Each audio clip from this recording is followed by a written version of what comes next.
So hello students, कैसे हैं आप लोग। चलिए, अभी तक हमने जो एल्केन की प्रॉपर्टीज का डिस्कशन तो अभी किया नहीं है। अभी हम प्रिपरेशन का डिस्कशन कर रहे थे कि इसमें प्रिपरेशन किस तरीके से होती है, क्या होती है। तो चलिए इनका डिस्कशन और फर्दर करते हैं। अभी तक हमने एक तरीके देखे थे, एक तो ग्रिग्नार्ड रीजेंट से देखा था और इसके अलावा हमने अनसैचुरेटेड हाइड्रोकार्बन से इस चीज़ को देखा था कि कैसे ये बनेगा। अब हम ग्रिग्नार्ड रीजन को देखने के बाद आगे बढ़ते हैं और इसमें लिखते हैं एल्किल हैलाइड से और कैसे कैसे रिएक्शन से ये क्या हो सकता है, इस चीज को देखा, इस चीज को ऑब्जर्व करते हैं बेटा। तो एल्किल हैलाइड से हम कैसे बना सकते हैं। फ्रॉम एल्किल हैलाइड्स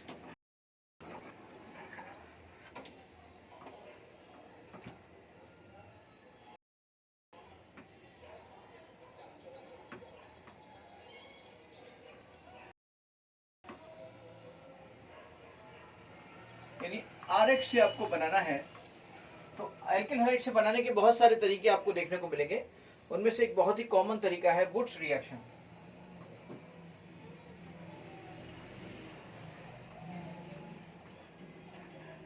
अगर हम वुड्स रिएक्शन की बात करें तो वुड्स रिएक्शन में आपको देखने को मिलेगा कि अगर आपका ये RX है और यहाँ पर आप 2N ले लीजिए, Na ले लीजिए और फिर ये RX ले लीजिए एंड आप यहाँ पर ड्राई ईथर ले लीजिए, ड्राई ईथर, ये ड्राई ईथर ले लेंगे तो इस तरीके से आपको मिल जाएगा कि RR बन गया प्लस 2NaX। इस तरीके से रिएक्शन आपकी हो गई। कुछ लोग इसकी आयनिक मैकेनिज्म देते हैं और कुछ लोग इसकी फ्री रेडिकल मैकेनिज्म देते हैं। जहां तक इसको आयनिक मैकेनिज्म से भी समझाया जा सकता है और फ्री रेडिकल मैकेनिज्म से भी समझाया जा सकता है, लेकिन जो इसके बाई प्रोडक्ट्स होते हैं अगर मैं उसकी बात करूं तो वो फ्री रेडिकल मैकेनिज्म से ज़्यादा अच्छे से समझाए जा सकते हैं। अब जैसे यहाँ यहीं पर अगर इस चीज़ को हम देखें कि ये वाला R है, ये वाला R, ये भी R है, तो ये RR बन गया। इसका मतलब क्या हुआ कि जब भी कभी हम सेम इस तरह से लेंगे तो इससे हम even number of carbon atoms, alkanes,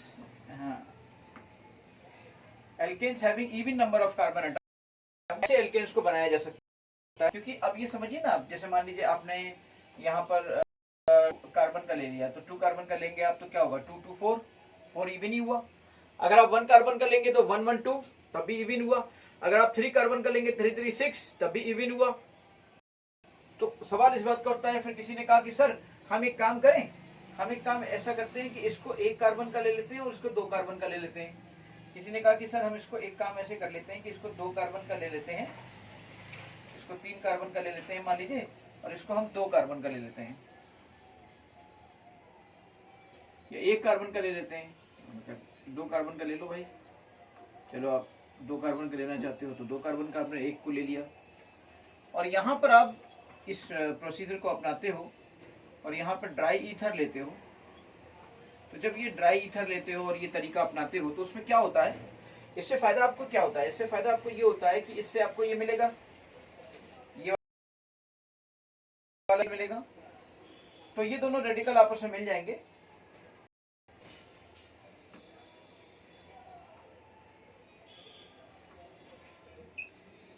और देखिए इस तरीके से ये 5 का बन जाएगा। लेकिन ये तो बड़ी खुशी की बात है, ये 5 का बन गया भाई, 3 और 2 मिल गया, लेकिन ये अकेला नहीं बना। प्रॉब्लम की बात ये है, जब भी कभी ऐसा होगा तो मिक्सचर हो जाएगा।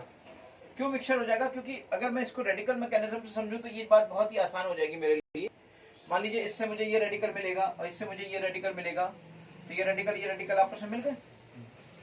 लेकिन सवाल इस बात का उठता है कि अगर ये रेडिकल इस रेडिकल से मिल सकता है तो ये रेडिकल इसी रेडिकल से भी तो मिल सकता है। यानी कि ये आपका CH3 CH2 CH2 यही रेडिकल इसी रेडिकल से मिल सकता है। तो इस तरह की कंडीशन में आप देखिए फिर से आपका बन जाएगा CH2 CH2 CH3। इसके बाद आप यहां पर देखिए तो ये रेडिकल इस रेडिकल से खुद भी मिल सकता है। तो इस तरह से ये आपका CH3 CH2 और फिर एक और रेडिकल CH2 CH3 ये आपका बन गया। इस तरीके से फिर अगर आप आगे देखेंगे, आगे इसको फर्दर आप देखेंगे तो ये वाला जो रेडिकल है ना, ये डिस्प्रोपोर्शनेशन रिएक्शन इसकी हो जाएगी, यानी कि इसी का ऑक्सीडेशन हो जाएगा, इसी का रिडक्शन हो जाएगा। तो इस तरीके से यहाँ पर एक एल्कीन भी जनरेट हो जाएगी और एल्काइन भी जाएंगे, एल्केन्स भी जनरेट हो जाएंगे। और एल्केन्स भी जनरेट हो जाएंगे। इस तरीके से बेटा एक बड़ा खतरनाक मिक्सचर। तो इस नजरिए से ये वुड्स रिएक्शन इंडस्ट्री के हिसाब से या किसी और तरीके से बड़ी बेकार है। इतनी ज्यादा मिक्सचर बन गया, अब इस मिक्सचर को तुम अलग करो, अलग करने पर तुम्हें प्रॉब्लम होगी, फिर उसको तो बहुत सारी प्रोसेसेस के जरिए गुजारो। तो उससे अच्छा ये है कि ऐसा ना करके और तरीके पे बात करें जिससे कि चीजें हमारी बेहतर हो सकें।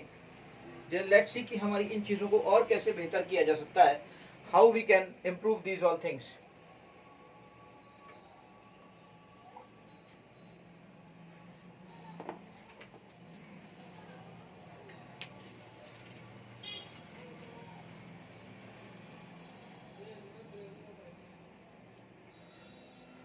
तो इस रिएक्शन में तो कोई और तरीका समझ में नहीं आ रहा है कि और तरीका इसमें और क्या लगाए जा सकते हैं भाई। लेकिन चलिए हम एक, अगर इस रिएक्शन को, जैसे हमने एलिफेटिक हैलाइड्स की बात की और एलिफेटिक हैलाइड्स में हमने इसका इस्तेमाल किया, तो हमने इसको वुड्स रिएक्शन कहा।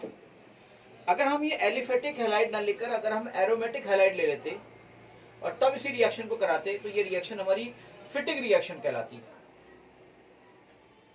तब ये रिएक्शन हमारी फिटिक रिएक्शन कहलाती। जैसे मान लीजिए मैं आपको एक नाम दूं, अभी आप जो कर रहे हैं ये फिटिक रिएक्शन कहलाती।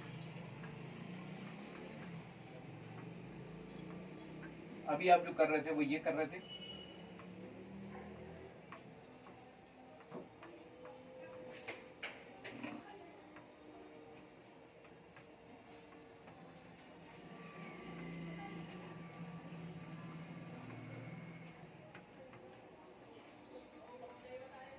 और इस तरीके से ये आपका dry ether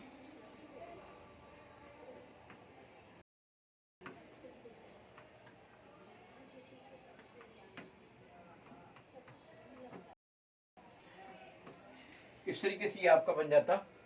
so this is called फिटिक reaction. जबकि इसमें हमने एरोमेटिक हैलाइड्स की बात की और एरोमेटिक हैलाइड्स को लिया।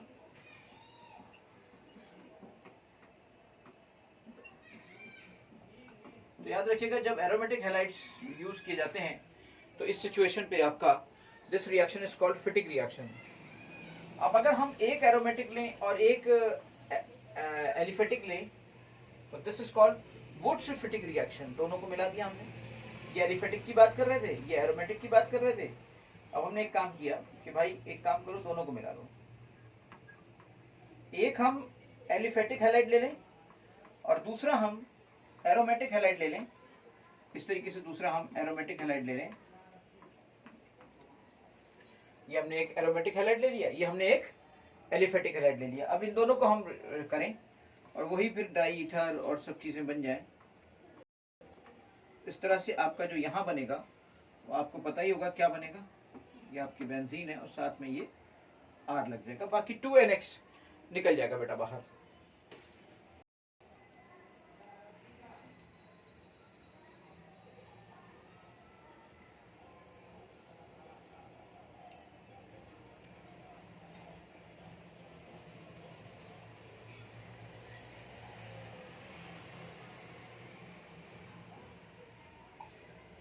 इसी सीक्वेंस में हम एक रिएक्शन का और जिक्र कर सकते हैं जिसे हम कहते हैं उल्मान रिएक्शन। उल्मान रिएक्शन में बेसिकली होता क्या है, जैसे मान लीजिए ये आपका बेंजीन है और इसका एक ये आयोडो बेंजीन है। हीटेड कॉपर में एक ट्यूब से हीटेड कॉपर के जरिए गुजारते हैं और इस तरीके से ये चीजें आपकी फिर से एड अप हो जाती हैं एंड दिस इज कॉल्ड, ये आपका डाई एराइल बन जाता है, यानी कि दो बेंजीन आपस में जुड़ जाते हैं। This is called basically Ullmann reaction. और इस तरीके से आपका ये Cu 2CuI ऐसे बन जाएगा, है ना बेटा।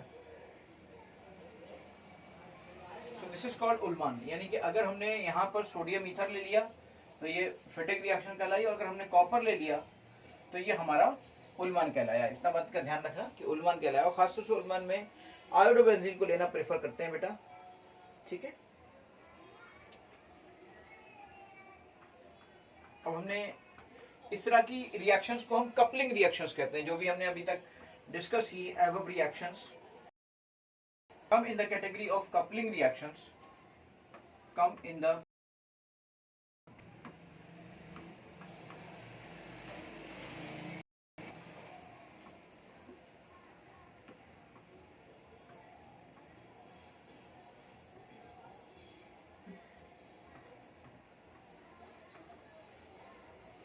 coupling reaction.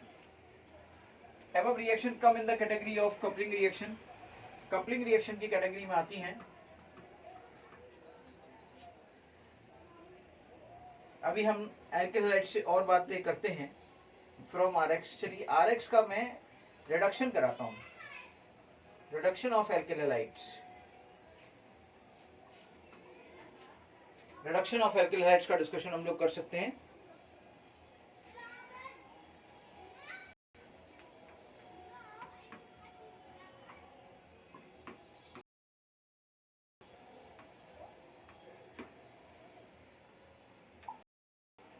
जैसे मान लीजिए कहीं ये आपका आरएक्स है और कोई ऐसा ये हमें कहीं से मिल जाए, ये क्या है? ये कहलाता है nascent hydrogen. Nascent hydrogen provider कौन कौन है? जो जो निसेंट हाइड्रोजन प्रोवाइड करेंगे वो इस रिएक्शन को कर लेंगे। ये आरएच बन जाएगा और ये एचएक्स बन जाएगा। सवाल इस बात का उठ रहा है कि ये निसेंट हाइड्रोजन हमें कहां से मिलेगा? नवजात हाइड्रोजन। जिन जिन चीजों से हमें निसेंट हाइड्रोजन मिल जाएगा बेटा, वो सब के सब इस एल्किल हैलाइड का रिडक्शन करके उसको एल्केन में कन्वर्ट कर देंगे। एल्किल हैलाइड को एल्केन में कन्वर्ट कर देंगे। अब आप सब जानते होंगे कि जो रिड्यूसिंग एजेंट्स होते हैं, निसेंट हाइड्रोजन प्रोवाइड करने वाले बेसिकली रिड्यूसिंग एजेंट होते हैं, रिडक्शन एजेंट होते हैं। और रिड्यूसिंग एजेंट की तरह कौन कौन काम करता है उसको देखते हैं। आपका निसेंट, कुछ रिड्यूसिंग एजेंट आपके निसेंट हाइड्रोजन प्रोवाइड करते हैं, ठीक है।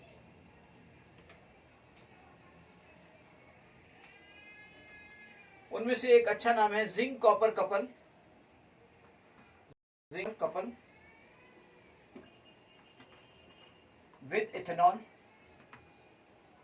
अगर आप इन दोनों को देखोगे तो इनकी वजह से हमें निसेंट हाइड्रोजन मिलता है। इन दोनों की वजह से हमें निसेंट हाइड्रोजन मिलता है। इसके अलावा अगर आप देखोगे तो बहुत सारी ऐसी चीजें हैं जिनसे आपका निसेंट हाइड्रोजन मिल सकता है।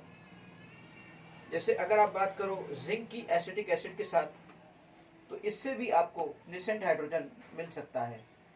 अगर आप बात करो जिंक की डाइल्यूट HCl के साथ, तो इससे भी आपको निसेंट हाइड्रोजन मिल सकता है। अगर आप बात करो जिंक की NaOH के साथ, तो इससे भी आपको निसेंट हाइड्रोजन मिल सकता है। इससे भी आपको निसेंट हाइड्रोजन मिल सकता है। बहुत सारे रिड्यूसिंग एजेंट आपके पास ऐसे होंगे जिनसे आपको निसेंट हाइड्रोजन मिल जाएगा।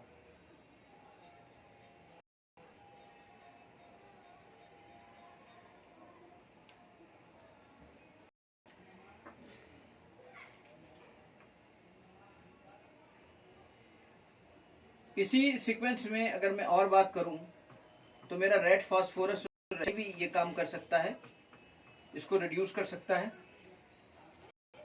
इसी सीक्वेंस में अगर मैं और बात करूं तो TPH ट्राइफिनाइल टिनहाइड्राइड इसे कहते हैं। मैं इसके बारे में थोड़ा सा बता दूं। TPH कई बार लिखा होता है कहीं पर, तो ये भी एक रिड्यूसिंग एजेंट होता है और निसेंट हाइड्रोजन प्रोवाइड करता है। इसे कहते हैं ट्राइफिनाइल टिनहाइड्राइड।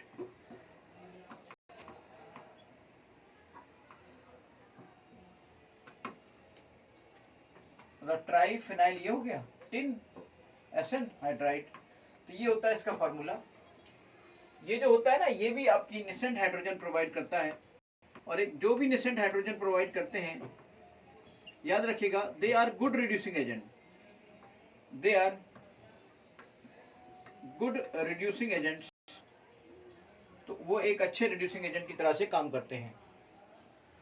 यहां पर अब मैं स्पेशल थोड़ी सी बातें करूंगा कि अगर मैं लिथियम एल्युमिनियम हाइड्राइड की बात करूं तो ये भी आपका इसी काम को करेगा। लेकिन इसकी बात यह है इसमें स्पेशलिटी एक ये है कि ये 1 डिग्री RX को करेगा, ये 2 डिग्री RX को करेगा, लेकिन 3 डिग्री RX को एल्केन में नहीं ले जाएगा, बल्कि ये एल्कीन में ले जाएगा। ये 3 डिग्री RX को एल्केन में नहीं बल्कि एल्कीन में ले जाएगा। ये आपका 1 डिग्री और 2 डिग्री को तो एल्केन में ले जाएगा, लेकिन 3 डिग्री को आपका किसमें ले जाएगा बेटा? एल्कीन में ले जाएगा।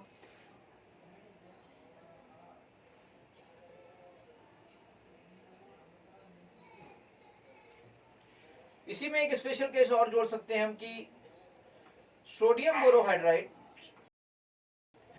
इसे कहते हैं सोडियम बोरोहाइड्राइड विद अल्कोहल। अगर मैं इसकी बात करता तो ये आपका 2 डिग्री RX 3 डिग्री RX को एल्केन में ले जाएगा,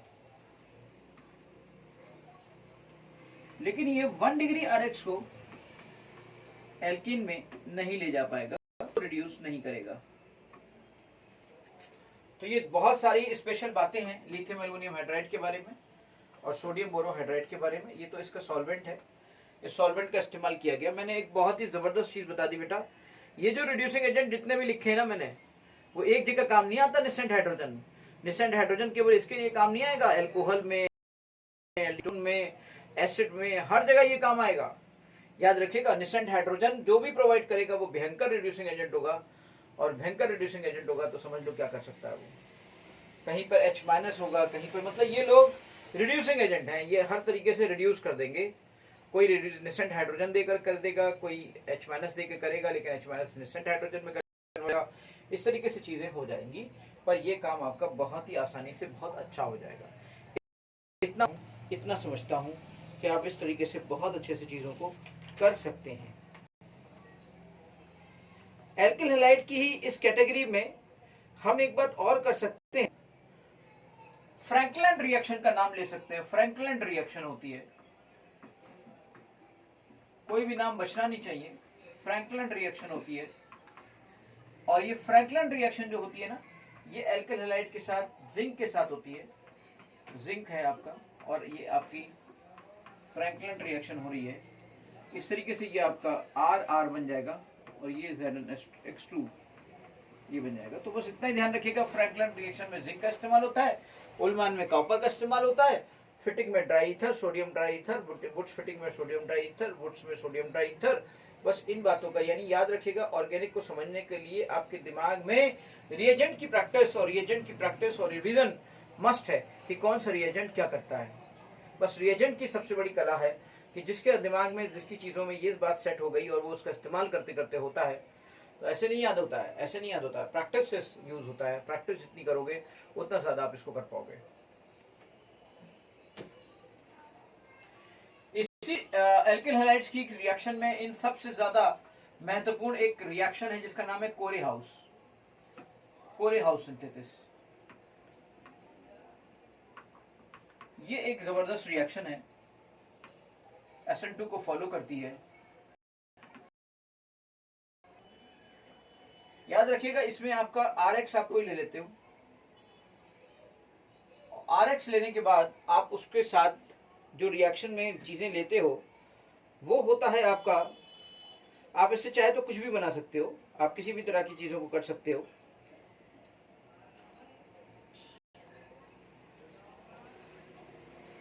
सबसे पहले आप लिथियम आयोडाइड,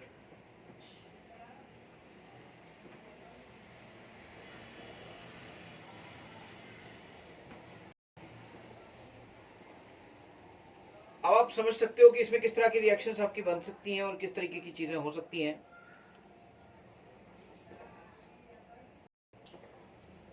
चलिए, मैं इस रिएक्शन को थोड़ा सा शॉर्टकट में बताने का कोशिश कर रहा था, एक कॉन्सेप्ट अपनाना चाह रहा था मैं।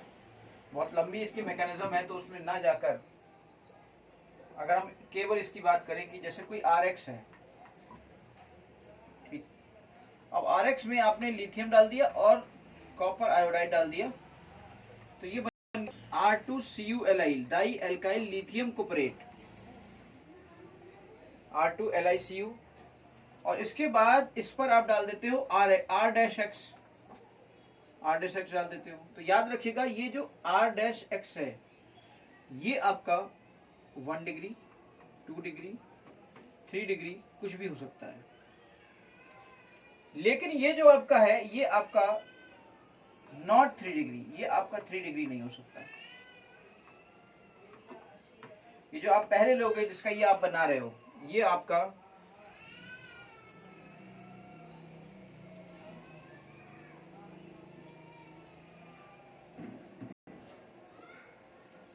इसको थोड़ा सा और चीज़ों को एलिबरेट फिर से करता हूँ। देखें ये चीज़ थोड़ी सी मिस्टेक हो रही है, तो इस चीज़ को थोड़ा सा यहाँ से हटाते हैं और फिर से इस चीज़ को नए तरीके से समझते हैं। कोरे हाउस सिंथेसिस, वहाँ पे थोड़ा सा मिस हो रहा था चीज़ें। कोरे हाउस सिंथेसिस में कुछ बातों का ध्यान रखना बहुत ज़रूरी है।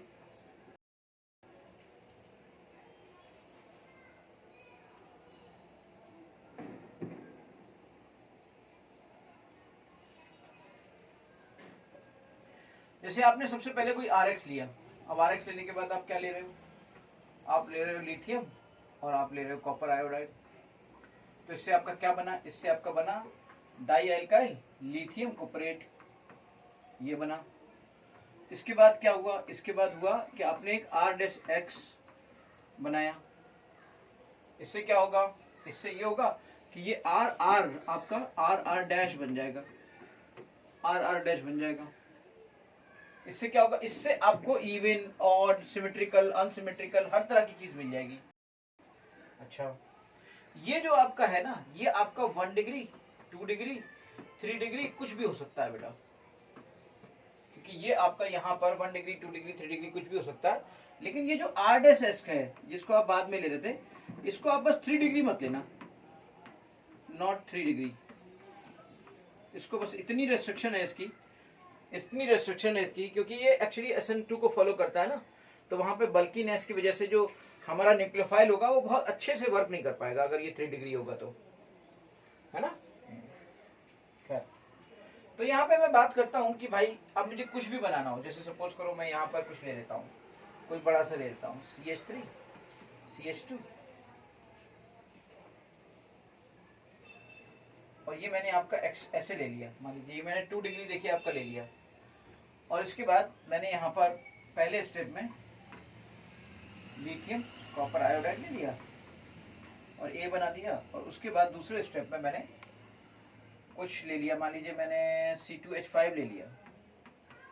ये तो मैं 1 डिग्री और 2 डिग्री या नॉर्मल तो कुछ भी ले सकता हूँ, 3 डिग्री लेने की प्रॉब्लम है यहाँ पर, तो इस बात का ध्यान रखने की जरूरत है। अब देखिए ये क्या होगा, अब बीच में क्या बना उसको भूल जाइए, अगर बीच में आपको याद करना है कि यहाँ क्या बनेगा तो आप एक सिंपल सा तरीका अपना लीजिए। ये देखिए R2 LiCu, R2 यानी कि आपका CH3, और ये आपका होल ट्वाइस हो गया, और ये आपका लिथियम कुपरेट, ये बन गया। इसके अगर एक ही बात पूछे तो देखना, इसमें अगर एक ही बात ना पूछे और सिंपली वो ऐसे कह दे कि एल्केन क्या बनेगा, तो आप कहना भाई यार ये वाला हट जाएगा, ये वाला हट जाएगा, और इसकी जगह पे ये लग जाएगा। अब देखिए ब्रांच वाला हो बिना ब्रांच वाला हो, बड़ा अच्छी चीज निकाली है, इसके लिए बड़ा उसको उनको बड़ा ही योगदान उनका बहुत बड़ा रहा, बहुत अच्छा चीज निकाला। देखो इस तरह का आपका एलिमेंट बन गया। अब इसमें ब्रांच भी है, विदाउट ब्रांच भी है, सिमेट्रिकल भी है, अनसिमेट्रिकल भी है, ऑड भी है, इवन भी है, हर तरह की कैटेगरी इससे बन जाएगी बेटा। कोरे हाउस सिंथेसिस में हर तरह की कैटेगरी आप बना सकते हो। जैसे मान लीजिए यहाँ 3 डिग्री नहीं ले सकते और कहीं पे हमें 3 डिग्री की जरूरत है तो उसको यहाँ पे 3 डिग्री के तौर पे ले लो, उसमें क्या है, उसमें ऐसी कोई बंदिशें तो है नहीं, है ना बेटा। तो ये था आपका कोरे हाउस सिंथेसिस। कोरे हाउस सिंथेसिस के बहुत सारे एग्जाम्पल भी हैं मेरे पास, लेकिन चलिए उन पे ना जाकर हम लोग एक और प्रिपरेशन की तरफ चलते हैं, और वो प्रिपरेशन है from carboxylic acid. Carboxylic acid से कैसे कैसे हम एल्केन को बना सकते हैं, from carboxylic acid.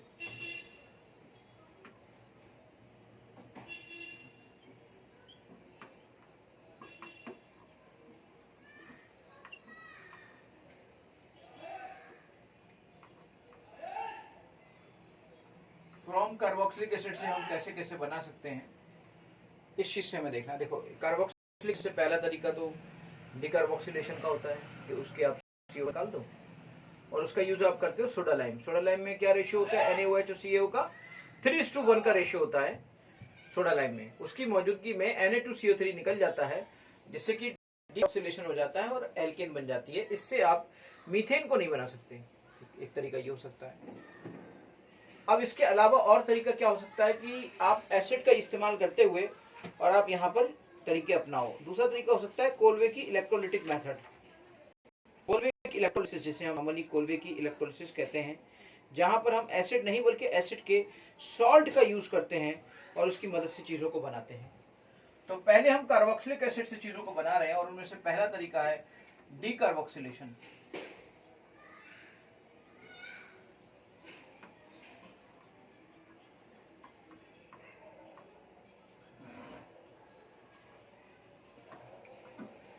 Presence of soda lime, कई बार पूछ लेते हैं सोडा लाइम क्या होता है, कई बार पूछ लेते हैं soda lime in presence of soda lime.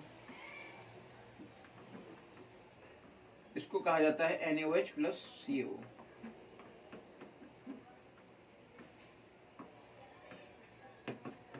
Three to 1 में ये रेशियो होता है, और in presence of soda lime आपका ये तरीका होता है।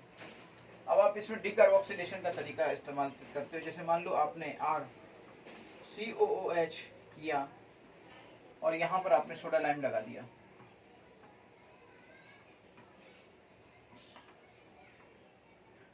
तो क्या होगा, यहाँ से डिकार्बोक्सिलेशन CO2 निकल जाएगा। तो CO2 निकल जाएगा तो फाइनली ये आपका RH बनेगा। समझ गए? लेकिन आप, मैं बताऊंगा सोडा लाइम की मौजूदगी में तुम ऐसा करोगे ना, तो CO2 ऐसे सिंपल CO2 नहीं निकलेगा, बल्कि इसकी रिएक्शन कुछ इस तरीके की होगी कि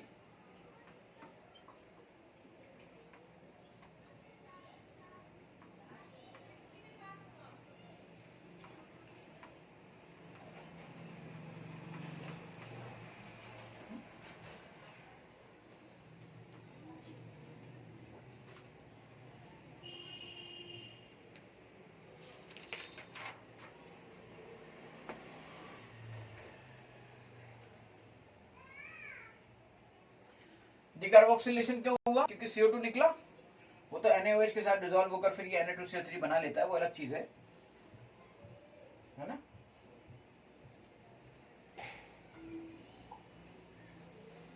फ्रॉम कोलवेज इलेक्ट्रोलिसिस,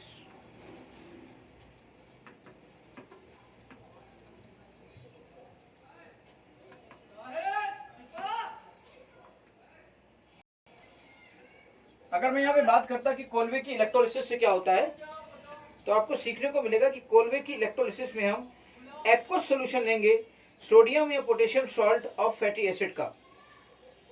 सोडियम या potassium salt of fatty acids का हम यहाँ पर एक्वस सॉल्यूशन लेंगे।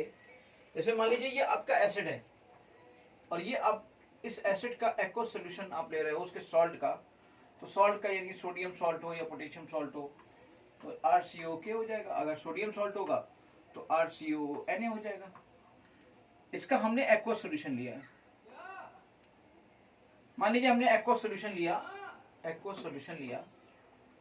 अब हम अपनी इलेक्ट्रोलिसिस इलेक्ट्रोकेमिस्ट्री वाला कॉन्सेप्ट इस्तेमाल करेंगे। तो यहाँ पर RCOONA है और साथ में यहाँ पर पानी है, पानी हो गया। अब जरा समझिएगा, ये आपका और ये आपका माइनस के फॉर्म में जाएगा, ये आपका प्लस के फॉर्म में जाएगा, है।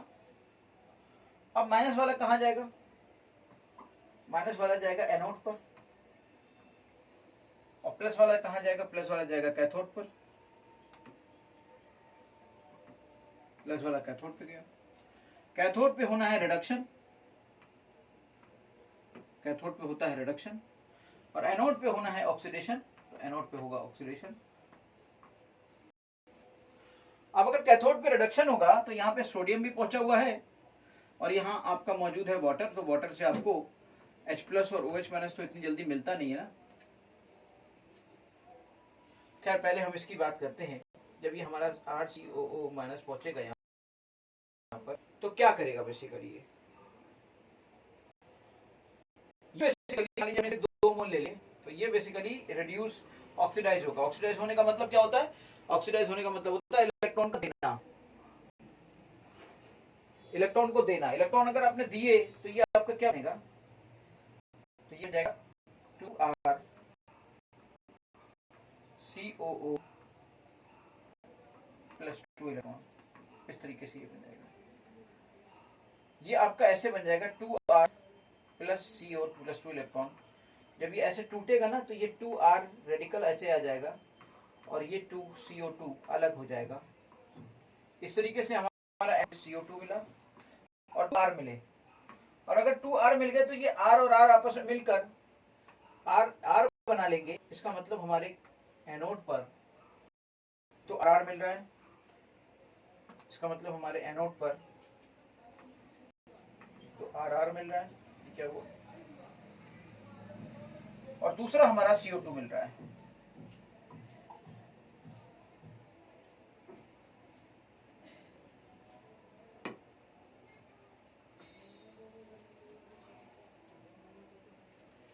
अब हम बात करते हैं इस पर, तो यहां पर हमारा क्या क्या होगा? यहां पे हमें रिडक्शन कराना होगा। तो रिडक्शन कराने के लिए यहां पे हमारे पास कौन कौन? हमारे पास एक तो H प्लस होगा जो इससे मिला होगा और एक Na प्लस मिला होगा। तो रिडक्शन पोटेंशियल इसका ज्यादा होता है, जिसकी वजह से हम इसका रिडक्शन करा लेंगे। बेटा क्या हुआ?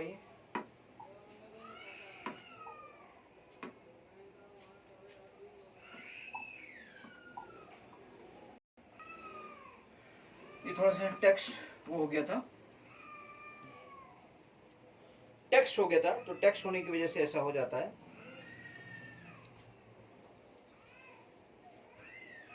अब यहां से 2 इलेक्ट्रॉन निकले थे, यहां से हमें मिला क्या? यहां से हमें एक तो मिला Na प्लस और एक मिला यहां से H प्लस। अब याद रखिएगा ये H प्लस और यहां से Na और वहां से OH एक और मिलेगा ना, ये H प्लस और OH माइनस इस तरीके से रहेगा। यहाँ का Na प्लस तो यूज में आएगा नहीं, क्योंकि Na प्लस का रिडक्शन होगा नहीं बल्कि H प्लस का रिडक्शन होगा।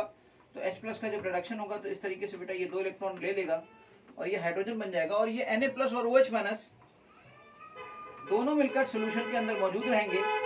NaOH के फॉर्म में सोल्यूशन के अंदर मौजूद रहेंगे। तो ये एनोड या कैथोड की नहीं है, ये सोल्यूशन की बात हो रही है कि सोल्यूशन के अंदर Na प्लस और OH माइनस प्रेजेंट होंगे। तो हमें यहाँ से क्या सीखने को मिला? हमें सीखने को मिला कि एनोड पर हमारा RR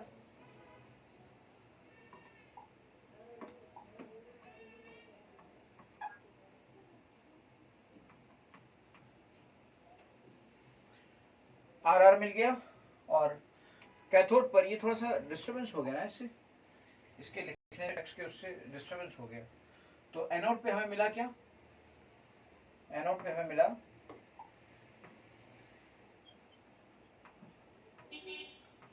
RR मिला और CO2 मिला, और कैथोड पे हमें क्या मिला? कैथोड पे हमें हाइड्रोजन मिला, कैथोड पे हमें हाइड्रोजन मिला, है ना। और सॉल्यूशन में हमें क्या मिला? सॉल्यूशन में जो बचा है वो क्या है? वो बचा है NaOH। क्वेश्चन कुछ भी पूछ सकता है, वो पूछ सकता है एनोड पे क्या मिला, वो पूछ सकता है कैथोड पे क्या मिला, वो पूछ सकता है इससे क्या मिला, वो पूछ सकता है उससे क्या मिला। अब आप मुझे बताइए, इससे कभी आप मीथेन बना पाओगे क्या? तो कोलवे की इलेक्ट्रोलिसिस से वी कांट प्रिपेयर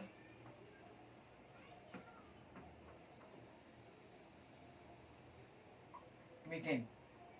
हम इससे कभी भी मीथेन नहीं बना पाएंगे। We can't prepare methane. हम इससे कभी भी मीथेन नहीं बना पाएंगे।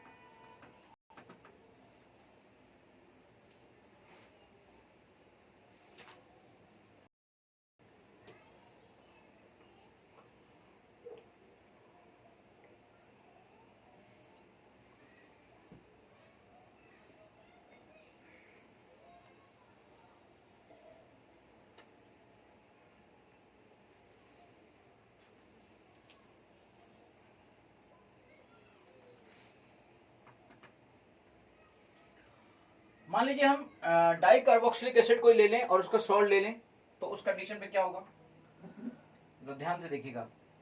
मान लीजिए हम कोई ऐसा सॉल्ट ले लेते हैं और इसकी इलेक्ट्रोलिसिस कराते हैं, तो देखिए यहीं पर शॉर्टकट में बता देंगे कहाँ उसमें कोलवे की इलेक्ट्रोलिसिस में जाओगे, पूरा मैकेनिज्म में कहाँ जाने से फायदा है। कोलवेज इलेक्ट्रोलिसिस हो रही है, तो हो क्या रहा था बेसिकली, यही तो हुआ था कि ये एन हट गया था और फाइनली क्या हुआ था, फाइनली ये हुआ था कि जो एनोड है उस पर क्या हो रहा था, ऑक्सीडेशन हो गया था, और ऑक्सीडेशन होने के बाद ये आपका रेडिकल और ये रेडिकल आ गया था।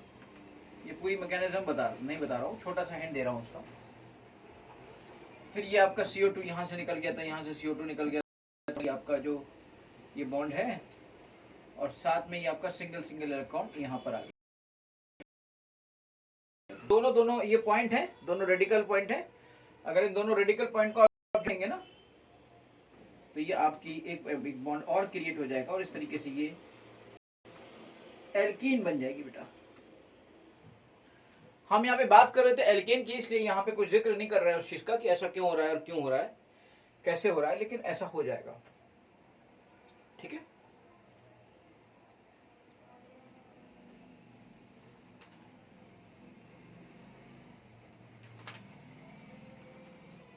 अच्छा, एल्कीन के अलावा दिमाग लगाओ तो एक चीज और मुझे लग रही है, जैसे ये आपका CH2 है,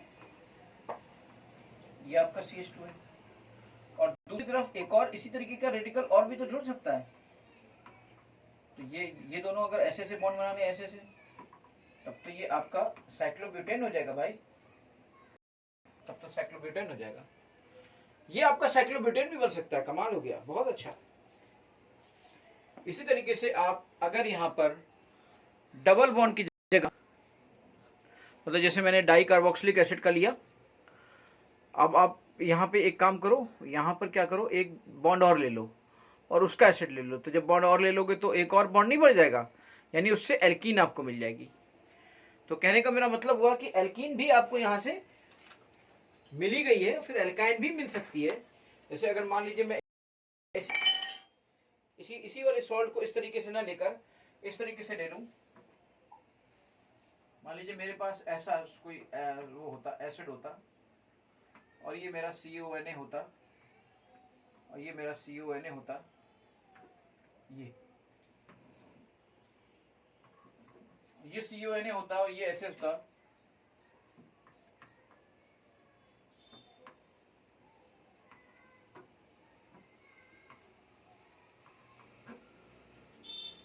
CH होगा यहाँ पे, तो बैलेंस ही गड़बड़ हो जाएगी। अब बैलेंस का भी ध्यान रखना पड़ेगा ना, तो CH डबल बॉन्ड CH, फिर एक पॉइंट और आ जाएगा, तो इससे आपका ये तो ऐसे बन जाएगा ना CH, देखिए एल्काइन बन गया।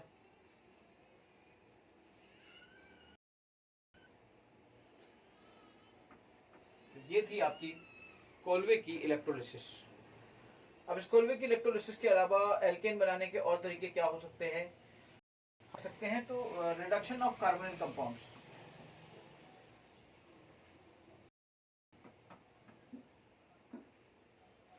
एक अगली कैटेगरी है reduction of carbons.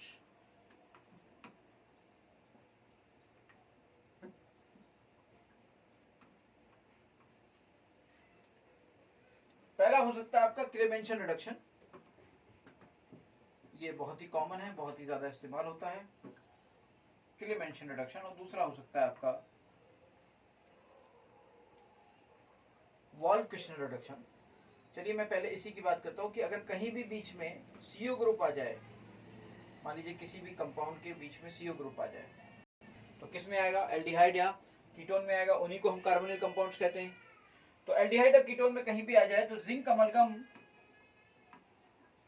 Oblique HCl यहाँ पे ले लेते हो अगर, तो ये जो आपका CO ग्रुप है ना, ये आपका CO से ये CH2 बन जाता है।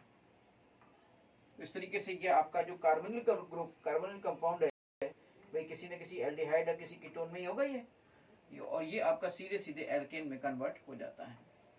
बड़ी लंबी प्रोसेस होती है, लेकिन बिल्कुल शॉर्टकट में आपको बताया जा रहा है कि COCH2 में कन्वर्ट हो जाता है। याद रखिएगा ये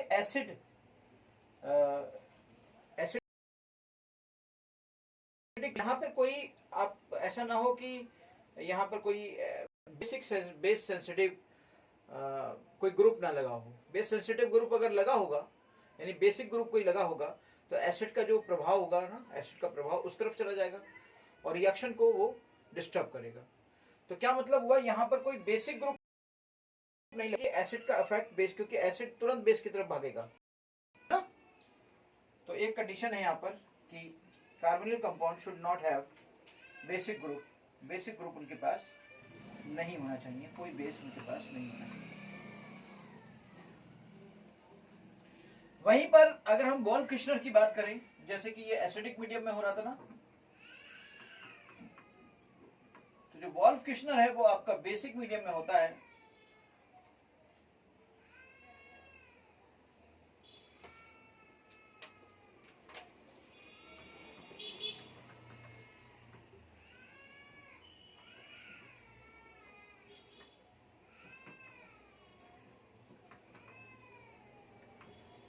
NH2 NH2OH minus Wolff Kishner hydroxyl dihydrazine in presence of basic medium, ऐसा होता है बेटा। और ये फाइनली आपका ये भी इसी तरीके से एस में कन्वर्ट हो जाता है। लेकिन याद रखिएगा इसमें आपका कोई भी एसिडिक ग्रुप नहीं होना चाहिए। एसिडिक ग्रुप को ये नहीं, ये ऐसा कार्बोनिल कंपाउंड जिसमें एसिडिक ग्रुप ना हो, क्योंकि अगर एसिडिक ग्रुप हुआ तो ये जो बेसिक मीडियम है ना, ये पहले उससे रिएक्ट कर जाएगा, तो रिएक्शन ही नहीं आगे बढ़ेगी, तो उसको फेवरेबल नहीं होगा इसके लिए। तो वॉल्फ किश्नर रिडक्शन हो गया, इससे पहले हमारा क्लेमेंशन रिडक्शन हो गया, क्लेमेंशन रिडक्शन हो गया, वॉल्फ किश्नर रिडक्शन हो गया। ये दोनों ही रिडक्शन आपके बहुत ही जबरदस्त काम वाले हैं बेटा, बहुत ही जबरदस्त काम वाले हैं। अभी तक हमने हर चीज से देख लिया, हमने अभी तक मुझे लगता है सभी से बना लिया। एल्केन को हमने एल्कीन से बना लिया है ना, एल्काइन से बना लिया, हेलाइड से बना लिया। एल्कोहल से पॉसिबिलिटी नहीं होती है, लेकिन उसके बाद हमने एल्काइड से बना दिया, एसिड से बना लिया, एसिड के सॉल्ट से बना लिया, राइट। मान लीजिए कहीं पर कार्बोनिल ग्रुप भी लगा हो, एसिडिक ग्रुप भी लगा हो, तो उस कंडीशन में हम उसे कैसे एल्केन में कन्वर्ट करेंगे। सपोज करिए अगर कहीं पर कोई ऐसा कंपाउंड है, उस कंपाउंड में हमारा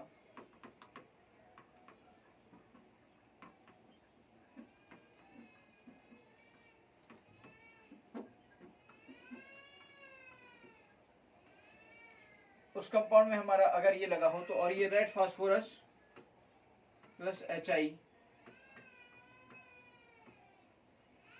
इसकी आप बात करें ना, तो ये सब उड़ जाएंगे और ये सब के सब पूरा की पूरा एल्केन में कन्वर्ट हो जाएगा। CH3 CH2 CH2 CH3 CH3, ये सब के सब आपका एल्केन में कन्वर्ट हो जाएगा पूरा के पूरा। बहुत ही जबरदस्त तरीका है बेटा।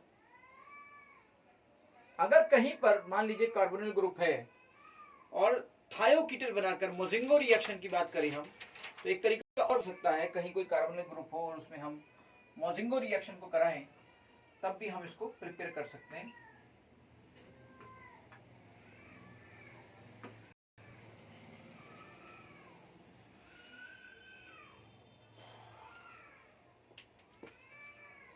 मान लीजिए ये आपका डबल बॉन्ड इस तरीके से, और यहां से इन चीजों को आप लेकर चलो,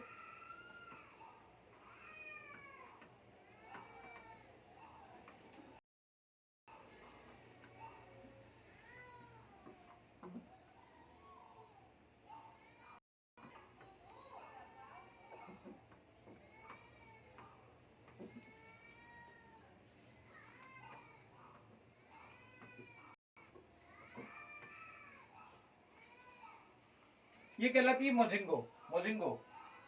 ये क्या होता है, अल्कोहल हो गया ना ये, तो इस तरीके से ये क्या बना, ये थायोकीटल बन गया, थायो ईथर बन गया। ये तो थायोकीटल भी कह सकते हो, साइक्लिक थायो ईथर, या आप इसे कीटोन से ले रहे हो तो कीटल कह सकते हो। समझ गए। एक लास्ट तरीका और है, फ्रॉम कार्बाइड्स, कई बार पूछ लिया जाता है। एक आपका होता है बेरिलियम कार्बाइड्स, एक होता है आपका बेरिलियम कार्बाइड, और बेरिलियम कार्बाइड से भी ये बन सकता है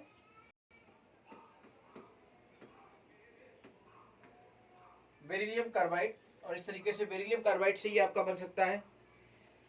और एक होता है एल्युमिनियम कार्बाइड, एल्युमिनियम कार्बाइड से भी आपका बन सकता है Al4C3, ये एल्युमिनियम कार्बाइड है, और हाइड्रोजन को आप बैलेंस कर लेना, इससे भी आपका CH4 बन सकता है। हर पॉसिबल तरीका हमने एल्केन का डिस्कस कर लिया कि एल्केन किन किन तरीकों से बन सकता है, की प्रॉपर्टीज की, कि एल्केन की प्रॉपर्टीज कैसी कैसी होती हैं और किस तरीके से डेवलप होती हैं।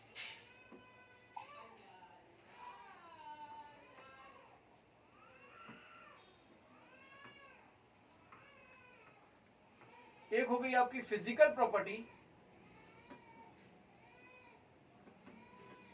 फिजिकल प्रॉपर्टीज के बारे में हम बात करें, फिर हम बात करेंगे केमिकल प्रॉपर्टीज के बारे में। बहुत ही कम रिएक्शंस मिलती है इसकी। रिवाइज करिए बेटा 1 मिनट में, 1 मिनट में रिवाइज करिए, 1 मिनट में आता हूं।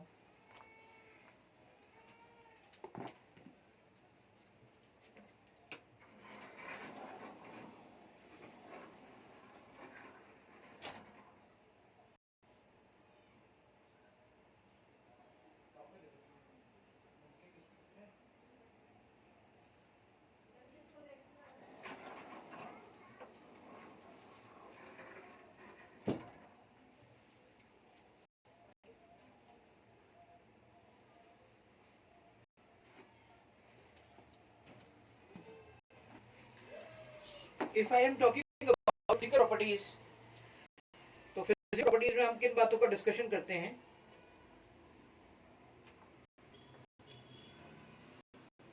भाई हम सब जानते हैं कि कुछ इसके कंपाउंड्स, जैसे हम किन बातों का डिस्कशन करते हैं, मेल्टिंग पॉइंट का डिस्कशन करते हैं, हम बॉइलिंग पॉइंट का डिस्कशन करते हैं, हम सॉलिबिलिटी का डिस्कशन करते हैं, हम उसकी फिजिकल स्टेट का डिस्कशन करते हैं।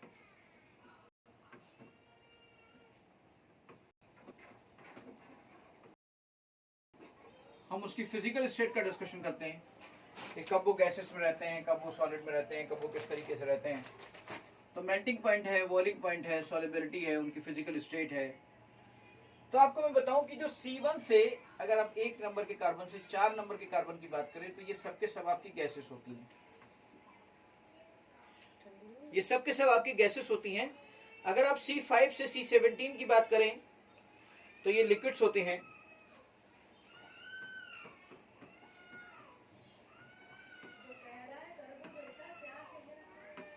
और अगर C18 ऑनवर्ड्स आप जाते हैं तो ये आपके सब सॉलिड्स, वैक्सेस, ये सब वैक्स के फॉर्म में, सेमी सॉलिड जिसे हम कहते हैं, उसके फॉर्म में मिलते हैं। जहां तक हम बात करें इनके मेल्टिंग पॉइंट की, इनकी बॉइलिंग पॉइंट की, तो बॉइलिंग पॉइंट हो वो भी मॉलिक्यूलर वेट के डायरेक्टली प्रोपोर्शनल होता है, या मेल्टिंग पॉइंट हो वो भी मॉलिक्यूलर वेट के डायरेक्टली प्रोपोर्शनल होता है। लेकिन ये ट्रेंड इनका रेगुलर नहीं होता है, नॉट रेगुलर। बिल्कुल ऐसा नहीं होता कि सब में प्रॉपर चले। ये ट्रेंड इनका प्रॉपर रेगुलर नहीं है, ये रेगुलर नहीं है, ये ट्रेंड इनका रेगुलर नहीं है। This trend is not regular. अगर इनका ये ट्रेंड रेगुलर नहीं है तो इस सिचुएशन पे ये क्या कर सकते हैं, इस चीज समझना है हमें।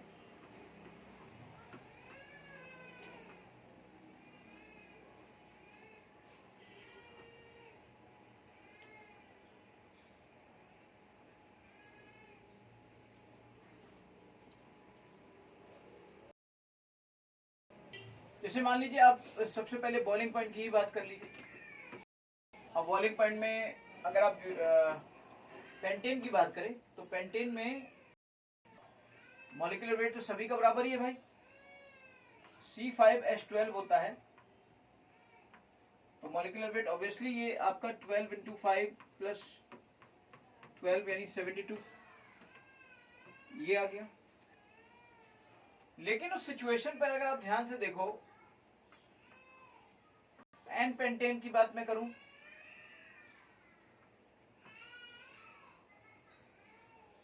आइसोपेंटेन की बात मैं करूं,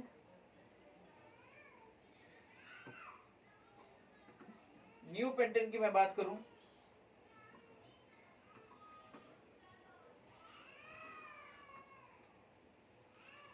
तो एन पेंटेन, आइसोपेंटेन और न्यू पेंटेन, इनकी मैं बात करता हूं तो इसमें जो बॉइलिंग पॉइंट है ना वो सरफेस एरिया पर भी डिपेंड करेगा। कहीं ना कहीं याद रखिएगा बॉइलिंग पॉइंट आपका सरफेस एरिया पर भी डिपेंड करेगा। इस तरीके से एन पेंटेन का बॉइलिंग पॉइंट सबसे ज्यादा होगा क्योंकि उसका सरफेस एरिया सबसे ज्यादा होता है। एन पेंटेन का सरफेस एरिया आइसोपेंटेन के सरफेस एरिया से ज्यादा होता है और आइसोपेंटेन का सरफेस एरिया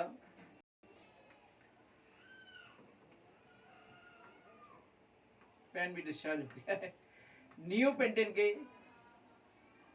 सरफेस एरिया से ज्यादा होता है। Just a minute for the charging of this pen. Charge तो कर लिया था पर क्या हो जाता है, इतनी जल्दी डिस्चार्ज हो जाता है।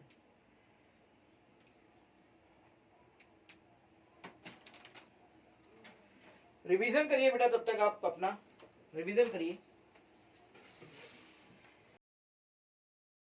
2 मिनट्स रिवाइज इट। आप इसको रिवाइज करिए जरा। आपको देखने को मिलेगा अगर आप इसके स्ट्रक्चर बनाओगे, स्ट्रेट बनेगा, आइसोपेंटेन में एक ब्रांच होगी, न्यू पेंटेन में 2 ब्रांचेस होंगी। आइसो ग्रुप का मतलब ये होता है बेटा कि सेकेंड लास्ट कार्बन एटम पे एक मिथाइल ग्रुप का होना।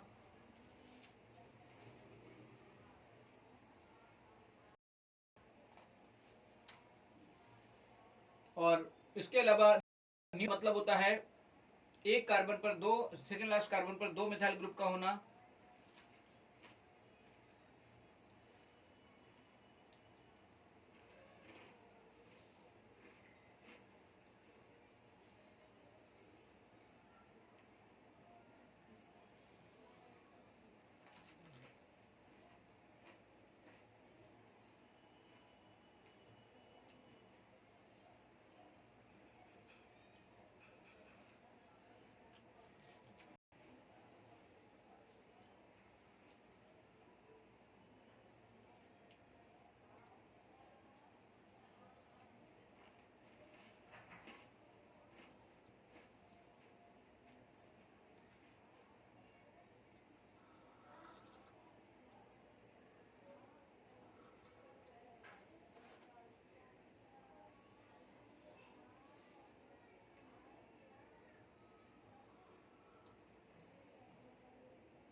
वहीं पर अगर मैं मेल्टिंग पॉइंट की बात करूं तो मेल्टिंग पॉइंट आपका ध्यान से देखिएगा। मेल्टिंग पॉइंट की बात करें तो मेल्टिंग पॉइंट भी मॉलिक्यूलर वेट के डायरेक्टिव पोर्शन होता है, लेकिन ये भी रेगुलर नहीं है, नॉट रेगुलर। देखा ये गया कि those having even number of carbon atoms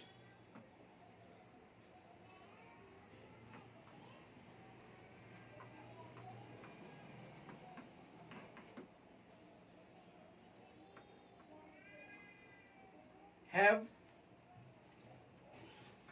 more melting point than those having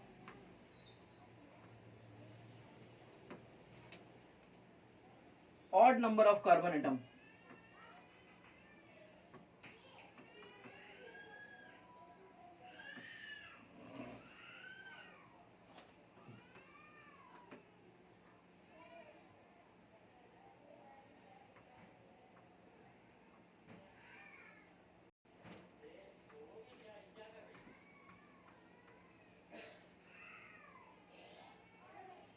because जैसे आपका ये 4 नंबर का इवन नंबर का है, ये मान लीजिए 4 नंबर है, ये आपका 5 नंबर है,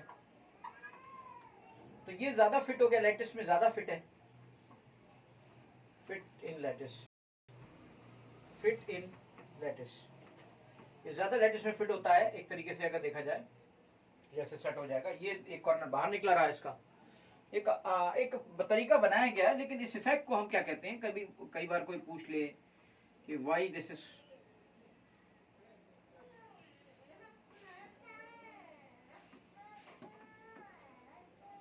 ठीक, अल्टरेशन इफेक्ट। चलिए करते हैं इसकी सॉल्युबिलिटी की।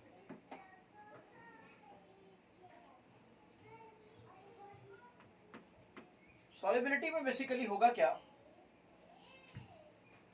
लाइक डिसॉल्व लाइक, एक ही फॉर्मूला लगता है हमारा,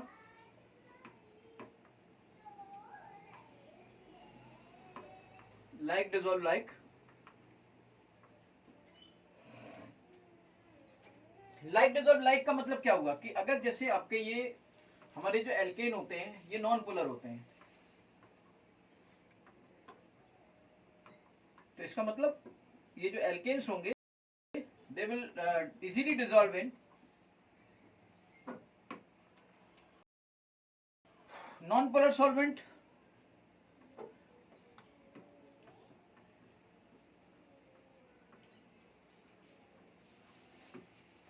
तो easily dissolve in non polar solvent, ये आपके नॉन पोलर सॉल्वेंट में डिसॉल्व होंगे, जिसकी वजह से आप ये कह सकते हो कि लाइक CCl4 है, ये आपका बेंजीन है, टॉलुइन है, ये सब के सब आपके नॉन पोलर है। Alkanes are hydrophobic to water. Hydrophobic का मतलब ही समझो, हाइड्रो मीन्स वाटर, फोबिया मतलब डर, यानी कि एल्केन्स हाइड्रोफोबिक होते हैं वाटर के साथ, यानी वाटर से तो बहुत दूर भागते हैं, वाटर में ये डिसॉल्व नहीं होते बिल्कुल भी, ना के बराबर। अगर हम इसकी डेंसिटीज की बात करें कि इनकी डेंसिटीज का क्या होगा, ये कैसे समझी जाएंगी और किस तरीके से बोली जाएंगी, तो मैं बात करूंगा डेंसिटीज की। What do mean by the densities, कि भाई डेंसिटीज का क्या सिस्टम रहेगा इसके अंदर। तो देखिए वैसे तो डेंसिटी भी मॉलिक्यूलर है, but maximum limit is 0.8 gram per cc, which is less than the density of water, obviously, which is less than density of water.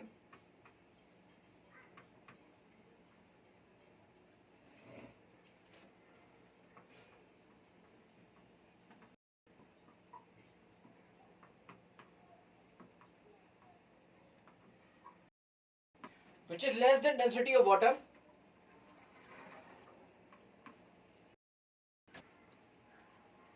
It means alkanes are lighter than water. It means alkanes are lighter than water. इसका मतलब alkanes आपके water से हल्के हैं। ये थी आपकी physical properties alkane की। अब हम बात करते हैं alkane की chemical properties की।